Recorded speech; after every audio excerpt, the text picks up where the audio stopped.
Om Mokyantimidandasya Jnananjana Chalakaya Chakshurun Militam Jena Tasmai Sri Gurave Namaha. Nama Om Vishnupadaya Krishna Prishtaya Bhutale Srimate Bhaktivedanta Swamin Iti Namine.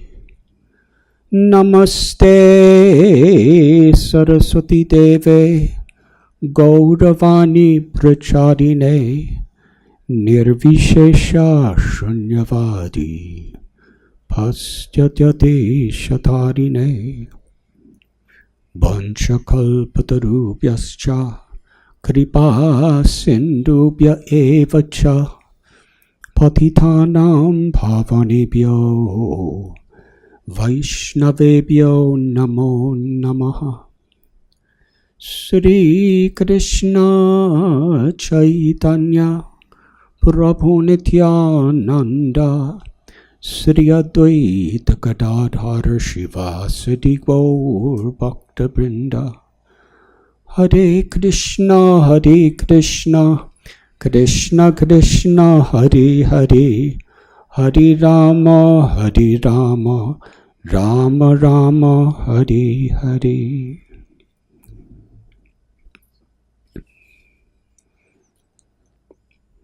On behalf of His Divine Grace A.C. Bhaktivedanta Swami Prabhupada, my beloved Guru Maharaj, and the founder Acharya of Govardhan Eco Village and our worldwide community, I welcome each and every one of you. The wisdom, the knowledge, the inspiration, and the love that all of you expressed through your kathas was truly overwhelming. Thank you, Padmanabh Goswami ji. Thank you, Chitra. Thank you, Revathi Raman ji, Anup Chakravarti ji, Goswami. Thank you, Ram Kumar Panda. Thank you, Madhavananda Prabhu. Thank you, Srivatsa Goswami ji. And thank you to each and every one of you who are here today. Srivatsa Goswami ji, after whatever you said at the end of your brilliant talk, I'm quite speechless. But since I fully know that nothing good you said is really about me, it's about my Guru Maharaj and all the devotees who tolerate me, I'm able to speak something. Thank you very much.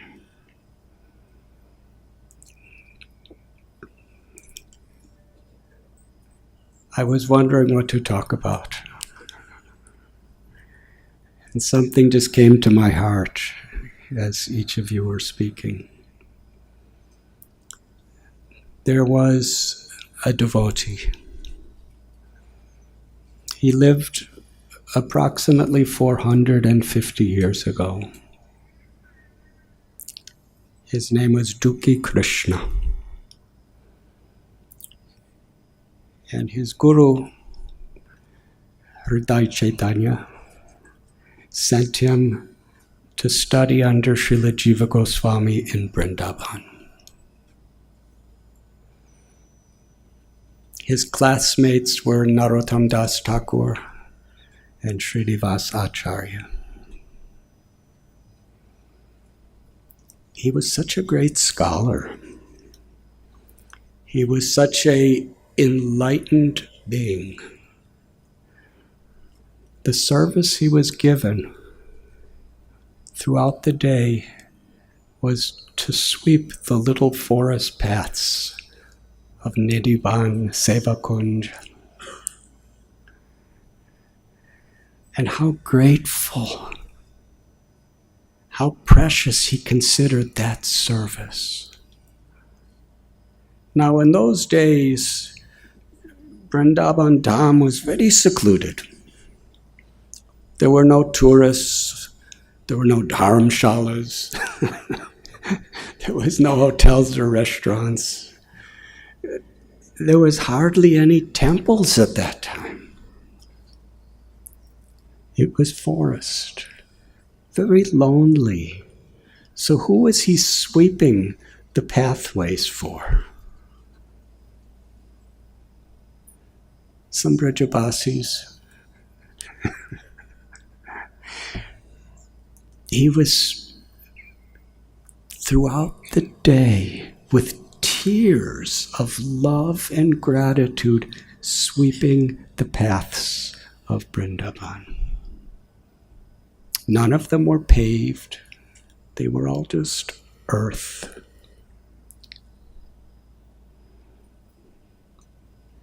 This was his seva. He was never thinking, why is Jiva Goswami giving me this service?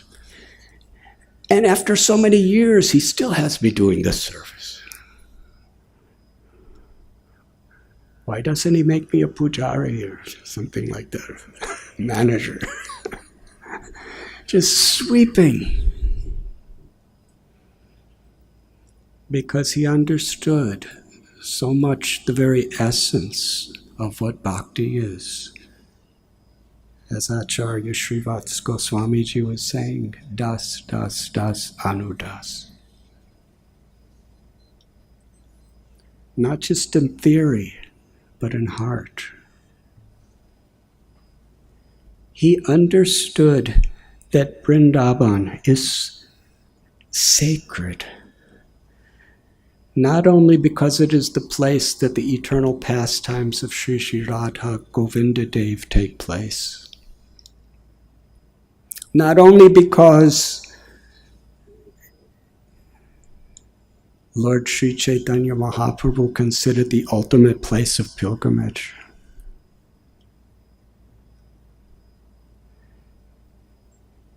but because the Goswamis and so many other great personalities,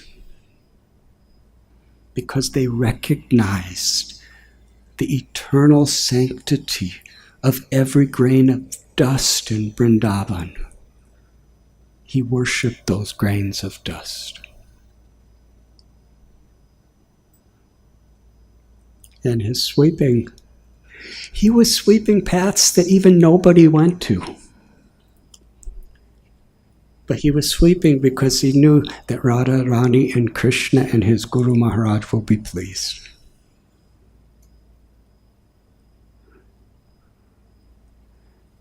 There was no internet. There were no newspapers describing Dukhi Krishna is sweeping the groves of Vrindavan. There was no fame. There was nothing except the joy of serving. And because he appreciated with his tears of love Vrindavan, one day, behind a bush, he found Srimati Radharani's ankle bracelet. She put it there just for him. When he touched it, there was such an ecstasy that awakened in his heart. And as this beautiful historical pastime unfolds, because of his humble service, he was brought to the spiritual world to personally meet with Srimati Radharani. She revealed his eternal identity as a gopi.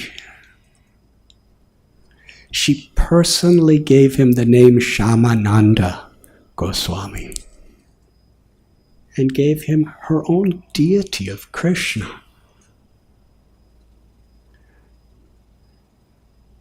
And then sent him back to the Gokula Vrindavan that we see in this world.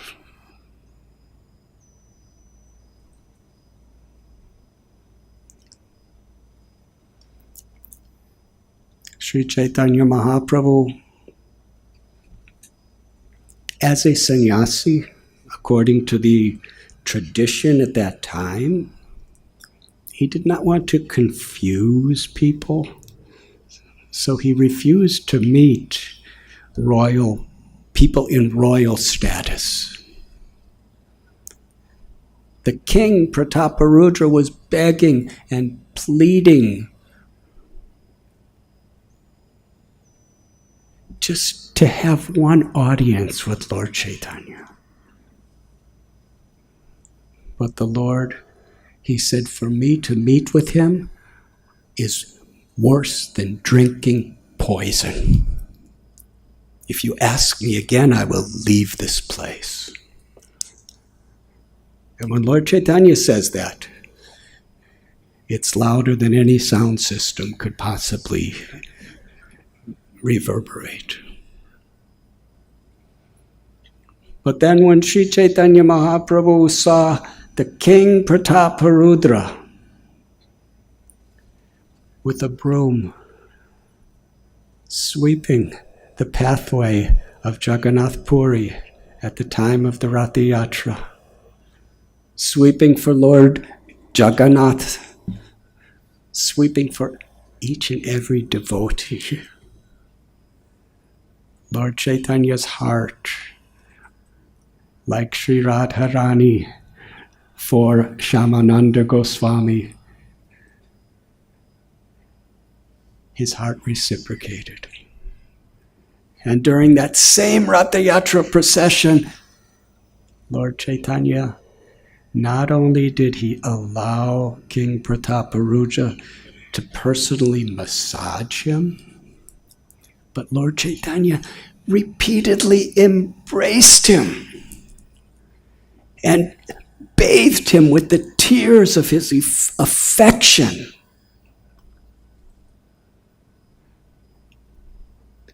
And he said, you are bringing me so much nectar. There is no one so benevolent and dear to me as you.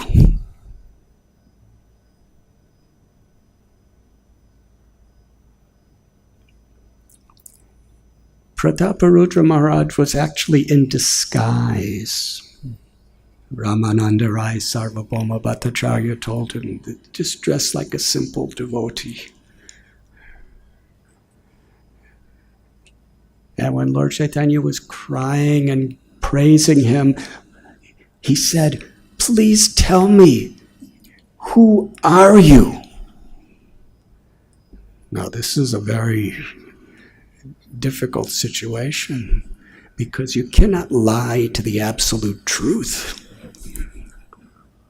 And at the same time, if he said, I am Maharaj Prataparudra, because during the Ratha Yatra, when Lord Chaitanya was touched by him, Lord Chaitanya jumped away and said, how condemned I am that I have been touched by a materialistic person. What is he going to say? His reply is really the very essence of what Lord Chaitanya came to give the world.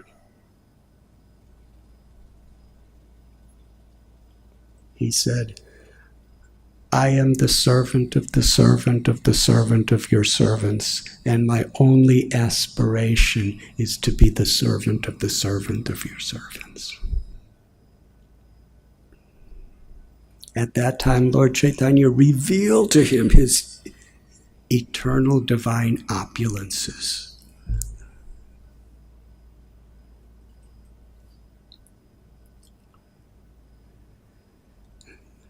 This idea of cleaning. Yesterday we were discussing Padmanabh Goswami, Srivatsa Goswami, at Rupa Goswami's, our representation of his Samadhi and Bhajan Kutir. They were speaking about the cleansing of the Gundicha temple in Puri. How Mahaprabhu himself, he's the father of Brahma, Shiva.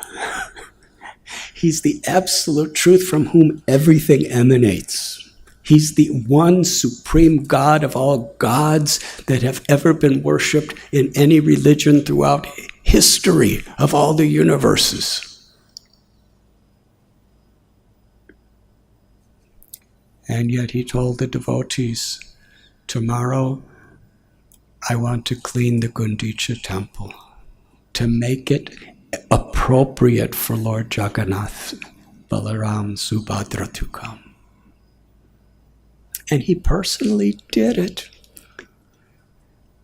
In Sri Chaitanya Charitamrita we read how Lord Gauranga personally gave a broom to each devotee. And then he personally took a broom and began the sweeping. And what was his example? Everyone was sweeping as best they possibly could. And they were all putting the dust they collected in a particular pile.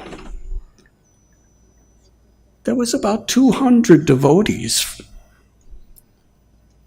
And Lord Chaitanya put the dust he collected in another pile. And it was many times bigger than all the 200 devotees' dust. And he would tell devotees, whoever collects the most dust, I will give a very special prize. His mercy.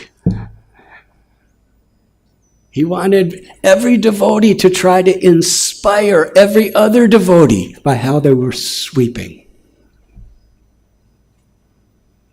And who are these people? Nityananda Prabhu is Balaram, Advaitacharya, Sadashiva, Mahavishnu, Haridas Thakur. He didn't go in, but he's Brahma. These are the most exalted personalities in the universe. And along with Mahaprabhu, who was Radha and Krishna, the source of all avatars, they're sweeping. And after they swept till the whole temple was immaculate,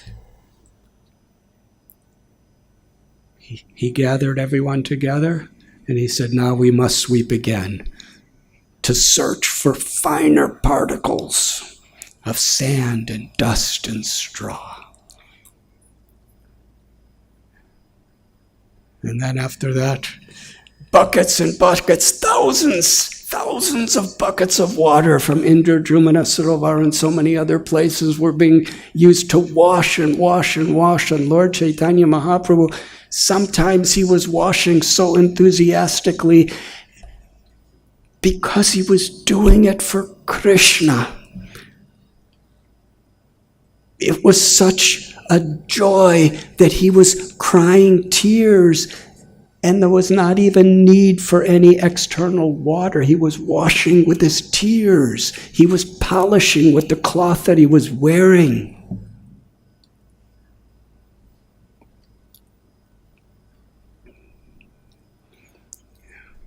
I remember my beloved Guru Maharaj, Srila Prabhupada. He would say sometimes, it is said that cleanliness is next to godliness. But in Krishna consciousness and Vaishnavism, cleanliness is godliness.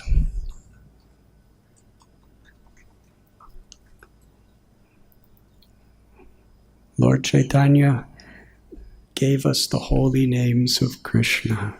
Chaito Darpana Marajanam Bhavapahabi, to cleanse the temple of our hearts.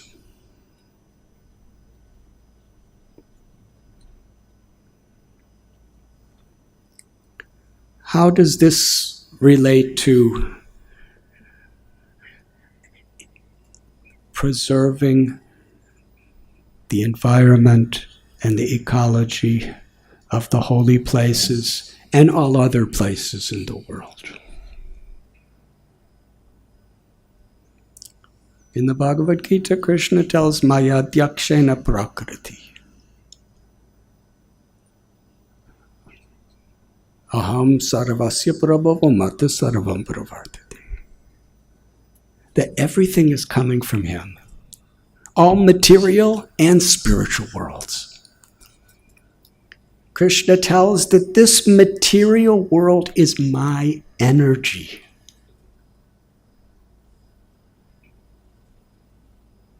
And sometimes when devotees think that I'm transcendental, so I really don't care about this world, they don't understand the concept of bhakti.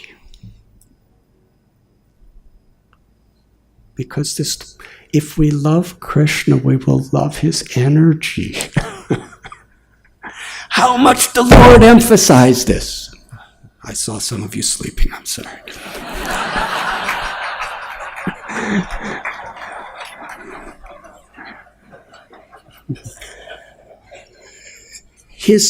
The source of all energy, his Vladini Shakti, Srimati Radharani.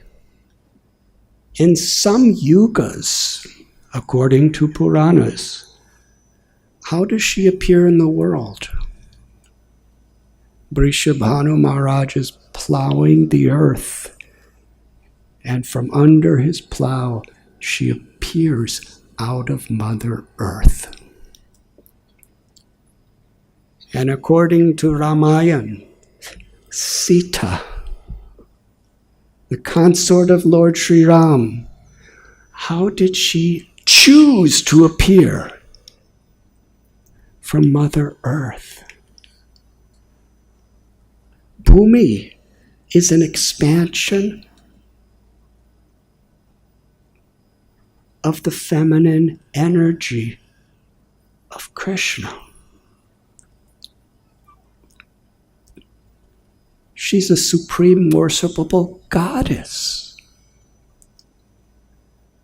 Radha, Sita are the source of Bhumi, Mother Earth, and through the medium of Mother Earth, they're revealing themselves to us in this world. And how did Krishna stage his own appearance? Bhumi. Mother Earth was being exploited. She was being abused. And all of her children were being abused and exploited. And who are her children? All living beings. She's our mother. She nourishes us. We take birth from her elements, and we're sustained through her elements. Mother Earth approached Brahma, the guru of the universe.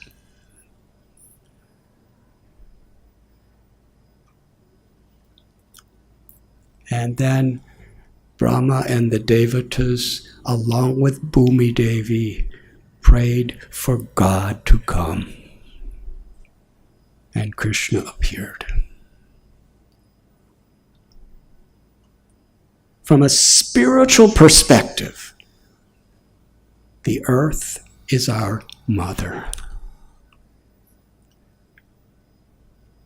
From emotional and material perspective, the earth is our mother. And when we understand this, then material no longer really exists. Srila Prabhupada would explain that actually God only has one energy, but it manifests parasya shaktir vivadaiva shruyati. It manifests in many ways. The material energy and the spiritual energy are both coming from the same source. And what is the difference between material and spiritual from this perspective? If we see, appreciate, and serve the elements of this world as Krishna's sacred property, as Krishna's divine energy, as Shri Radharani, our mother's ultimate grace, then we no longer see material, but we're seeing its spiritual origin. To spiritualize material nature is bhakti. When we offer the arti, we're taking incense, dupe, representing Mother Earth. The quality of earth is especially fragrance. We're offering to Krishna, the source.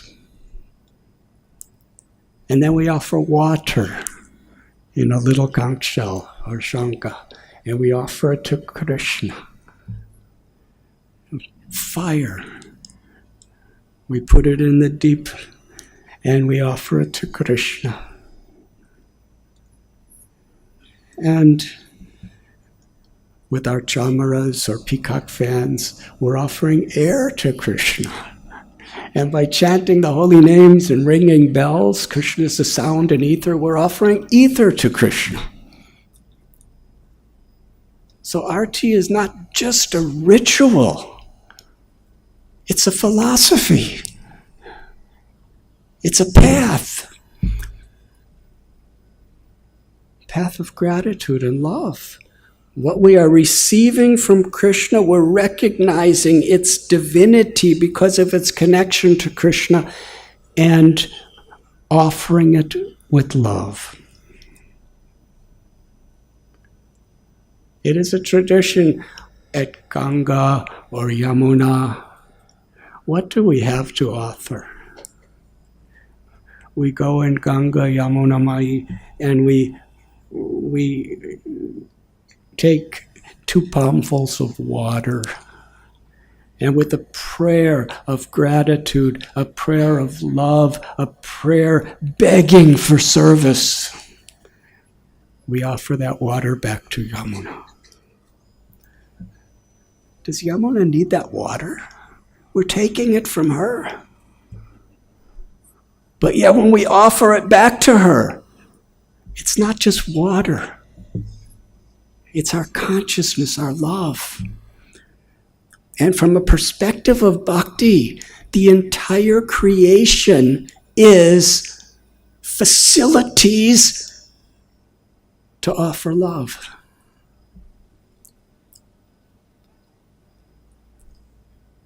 And this is especially revealed to us in the holy places of pilgrimage.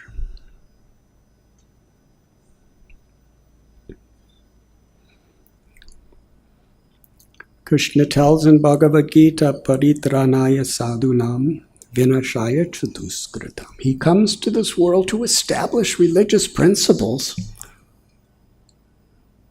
And the holy places is where he did that.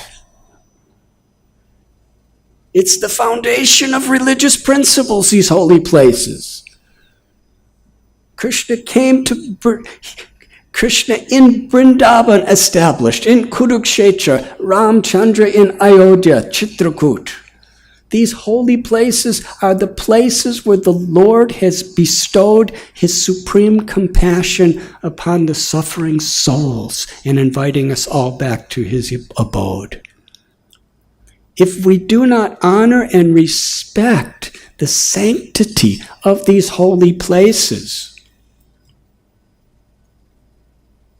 then how will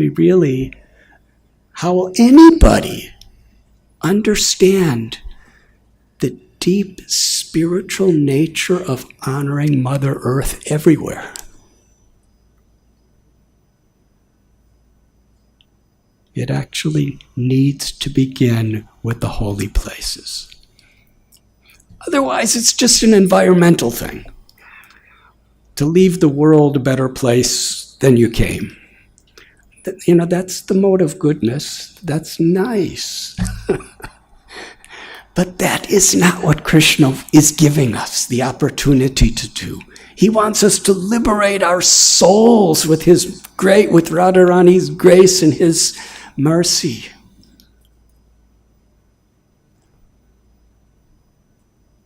To honor Mother Earth.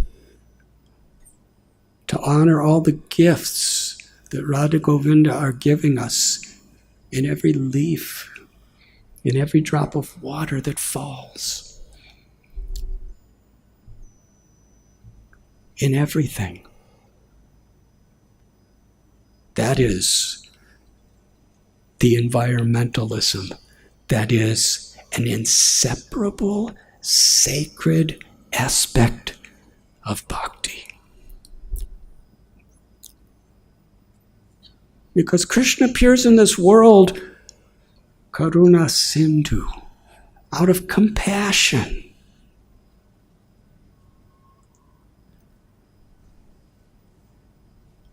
And actually, in any way we corrupt or pollute or exploit the resources of nature, which is what every living being on this planet is totally dependent on, we're actually harming everyone. And even the smallest effort to live with honor and gratitude to the energy of Krishna, of what he has given us, we are actually instruments of Krishna's compassion for every living being in creation. That is how we grow. Through the consciousness in which we interact with material nature in a spiritual way. If you think about it, that is the only way we have to spiritually grow, is how we interact with the elements.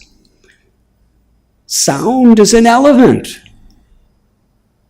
It's coming from ether. We chant the holy names because we have a mind, which is a subtle element, material element.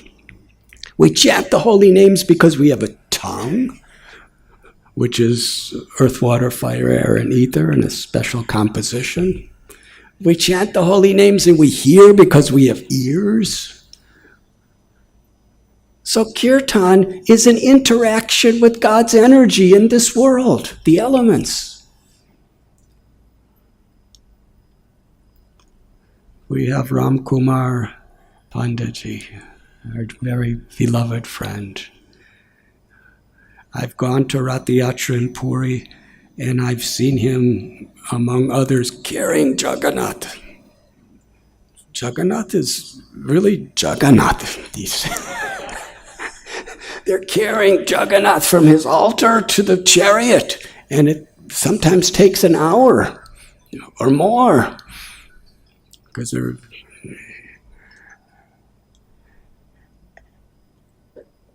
And during the Rath Yatra I was there was approximately 1 million people on the same street at the same time to worship him. The Supreme Lord of the universe, the Lord of Vrindavan.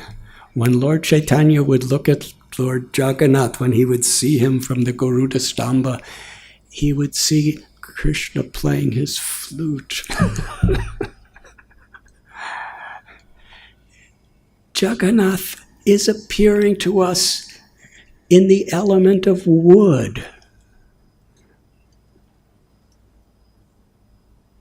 Tirupati Balaji, Shri Radha Raman, Shri Radha Madan Mohanji, they are appearing to us in what appears the element of stone. Is God wood or stone? No.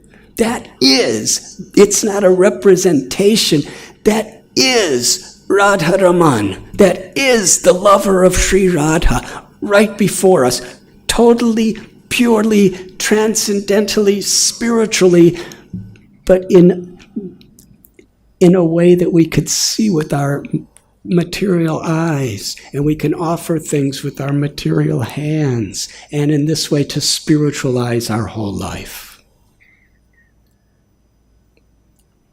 It was one of the great wonders when I first came to India, because I studied various other religions and practiced, to some extent, but this was something extraordinary. People are worshiping the divine in mountains, like Govardhan, Kailash, Chitrakoot, worshiping the divine in plants, like Tulasi, worshiping the divine in what people consider dirt. Sri Chaitanya Mahaprabhu, when he went to Kumarahata, the birthplace of his guru, Srila Ishwarapuri, he collected the dirt there. And in Sri Chaitanya Charitamrita, he ate it, little piece. And he saved, because he was traveling, he put it in a cloth bag to take it with him.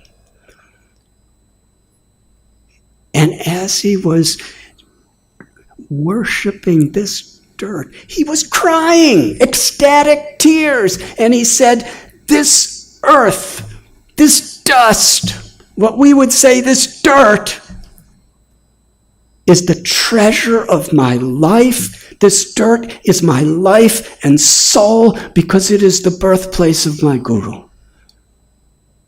So he's seeing dirt from the perspective of his love for his guru and God.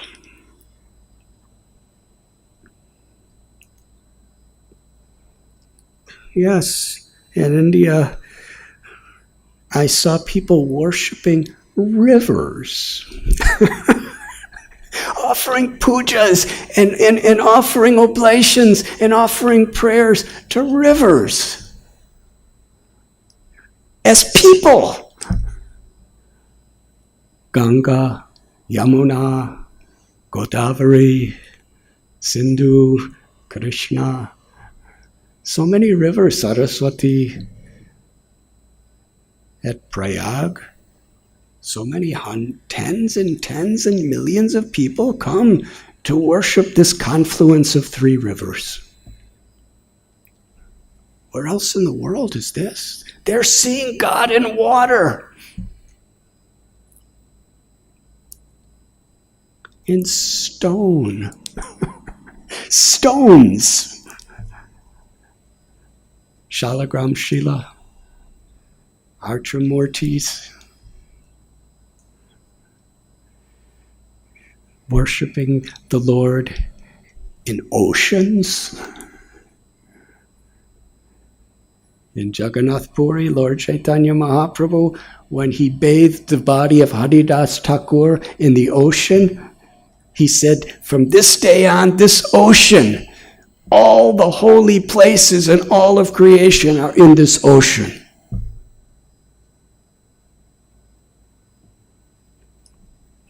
Trees. Krishna tells in Gita, I am, what is the Ashwata tree? In Vrindavan, how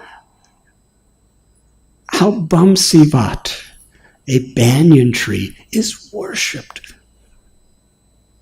How Chirgat, a Kadamba tree, or Ter Kadamba, is worshipped.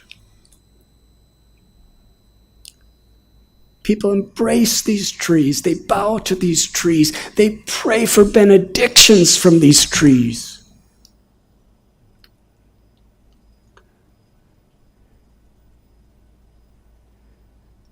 Worship of forests. all the elements of nature. What to speak of fire?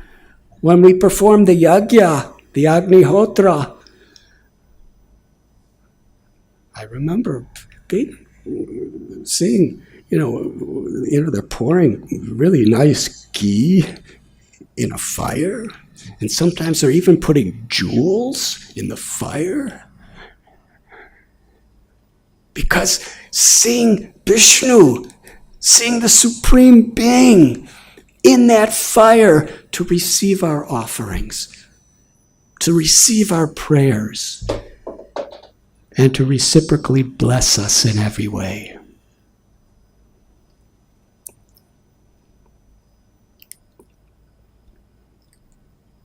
People who don't understand, who don't have the depth of realizing, of being taught by self-realized souls that Krishna is present within his energy to receive our love and reciprocate with our state of consciousness. They think that, what kind of religion is this? There's one God and they're worshiping plants. They're worshiping birds. They're worshiping water, rivers. But what a higher dimension of consciousness this is. What a holistic. And that is why it is so important what all of our great acharyas, gurus, scholars, and sincere devotees have been speaking throughout the day. How important it is that we remind the world through our example that unless we live in harmony with nature, we're not honestly living in harmony with God. Because nature is God's nature. You have your nature, I have my nature, and God has his nature.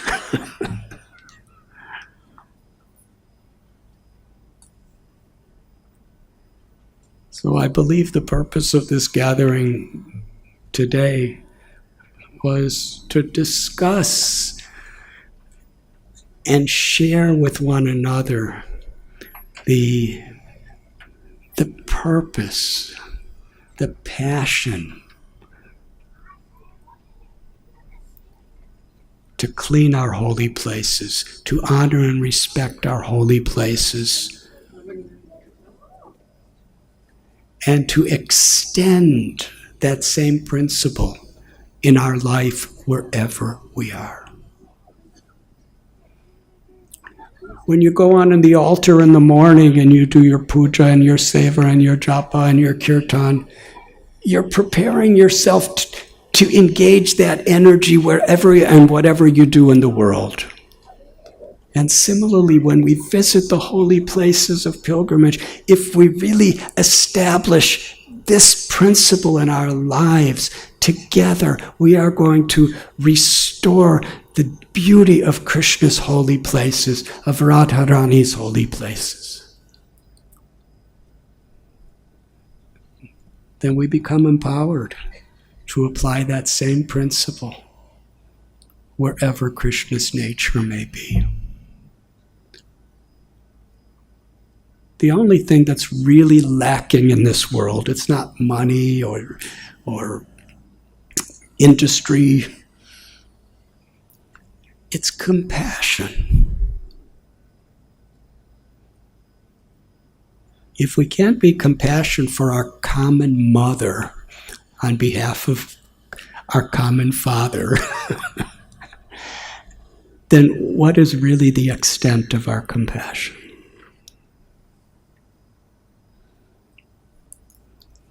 So I am hoping, I am praying that from today we come to another level together. Srivatsa Goswami ji was saying last night, there was maybe about 10 people gathered, at Rupa Goswami's Samadhi Mandir representation.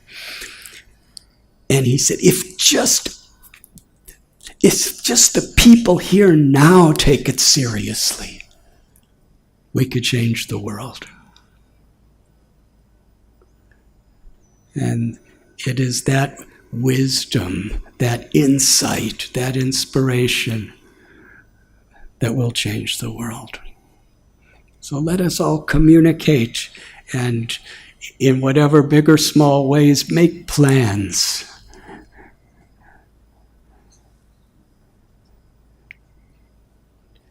to be examples of people who really care. Thank you very much.